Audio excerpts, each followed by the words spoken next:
Hi friends, welcome to Technology YouTube channel. இன்னைக்கான topic பார்த்தோம்னா impact testing பற்றி தான் பார்க்க போகிறோம். வாங்க வீடியோக்குள்ள போகலாம். இம்பாக்ட் டெஸ்டிங் அப்படின்னா ஒரு மெட்டீரியலில் சடன் லோட் இல்லை சடன் இம்பாக்ட் ஏற்படுச்சுன்னா அதில் ஃப்ராக்சரோ இல்லை கிராக்கோ இல்லை டிஃபெக்டோ டேமேஜோ ஏற்படக்கூடாது. அதுதான் இம்பாக்ட் டெஸ்டிங் செக் பண்ணுறது ஒரு மெட்டீரியலில்.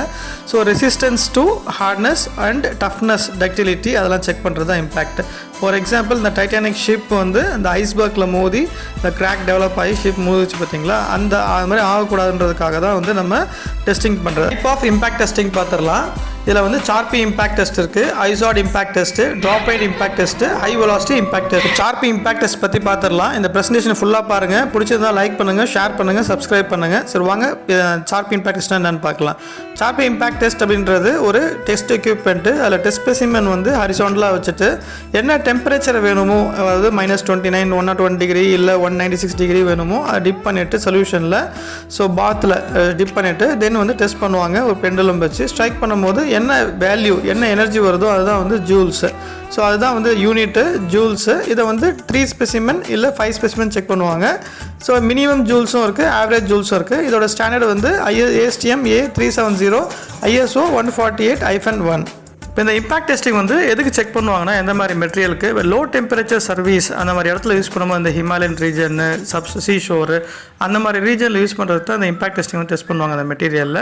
ஸோ இந்த டெஸ்டிங் ஸ்பெசிமென் பார்த்தீங்கன்னா 10x10x55 இருக்கும். அதே மாதிரி சப்சைஸ்லேயும் ஸ்பெசிமென் இருக்கும். 10x5x55 இல்லை 7x555. இதில் என்னென்னா இந்த மாதிரி டெஸ்ட் பண்ணும்போது ஜூல்ஸோட ரேஞ்ச் கம்மியாகும். இந்த சப்சைஸோடைய டேபிள் பார்த்தோம்னா ASTM A370 இருக்கும், செக் பண்ணிக்கலாம். ஐசாட் அப்படின்றது இன்னொரு type of Charpy impact testing. CVN அப்படின்னா சார்பி வேல்யூ நம்பர்.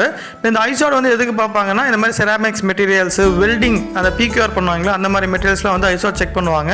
இந்த டெஸ்ட் ஸ்பெசிமென் வெர்டிகலில் வச்சு செக் பண்ணுவாங்க. அதே சேம் பெண்டுலமில் இது யூனிட் பார்த்தோன்னா ஜூல்ஸ் பர் மீட்டர் இல்லைனா ஃபுட்ஸ் பவுண்ட்ஸ் பர் இன்ச்சு. இதோடைய ஸ்டாண்டர்ட் பார்த்தோம்னா ASTM D256, அதே மாதிரி ISO 180. ஒரு impact testing drop rate testing. So certain லோடை என்ன பண்ணுவாங்கன்னா மேலே இருந்து ட்ராப் பண்ணுவாங்க. இது என்ன மாதிரி மெட்டீரியல்ஸ் செக் பண்ணுவாங்கன்னா, இந்த sheet, plastic sheet, plastic rubber, ceramics, optical fibre, cable wire, அந்த பிளேட் இருக்கும் பார்த்தீங்களா. ஸோ அந்த பிளேட்டு அந்த மாதிரி இதெல்லாம் செக் பண்ணுவாங்க. மேலேருந்து ட்ராப் பண்ணிவிட்டு எதனா டேமேஜ் ஆயிருக்கா இல்லை டேராக இருக்கான்னு செக் பண்ணுவாங்க. ஸோ இந்த யூனிட்டும் ஜூல்ஸ் தான், அதாவது பிளஸ் வெயிட், அந்த என்ன வெயிட் ட்ராப் பண்ணுறாங்க, என்ன ஹைட்லேருந்து ட்ராப் பண்ணுறாங்கன்றது. ஸோ இதே மாதிரி ASTM ஸ்டாண்டர்ட் பார்த்தோன்னா ASTM D7136. High velocity impact testing. இது என்ன இருக்குன்னா, இந்த புல்லட் வச்சுட்டு ஒரு மெட்டீரியல் மேலே ஃபோர்ஸ் பண்ணுவாங்க. ஸோ அப்போ எதுவும் டேமேஜ் ஆகுதுன்னு பார்ப்பாங்க. இது என்ன bullet proof car, material, aerospace, marine அந்த மாதிரி செக் பண்ணுறது. இதோட ஸ்டாண்டர்டு ASTM F3078. தேங்க்யூ. நம்ம நெக்ஸ்ட் ப்ரெசன்ஸில் மீட் பண்ணலாம்.